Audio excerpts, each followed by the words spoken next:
ang makalumos, makalunod sa dagkong barko, dili ang tubig nga nagpalibot ni ini, kundi ang tubig nga nisulod ni ini. Kung imong tugutan ang emosyon sa palibot, musulod sa imong kasing-kasing, you will start to drown. You're going down. Please, don't allow.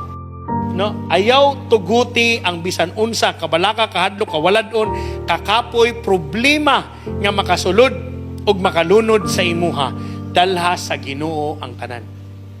Unsa man mga kabalaka nimo karon, unsa man mga kahadlok nimo, dalha sa Ginoo. Salig sa Ginoo, ay siguro na hunaan na, di magyapon na masulbad. Kung ikaw ra, dalha sa Ginoo aron masulbad na. Unya madawatan nimo ang kalinaw sa Ginoo. Wala pa gani diha pero naanaan mong kalinaw, kahibalo ka that God is going to show forth His glory anytime soon. Amen ba? Does that make sense?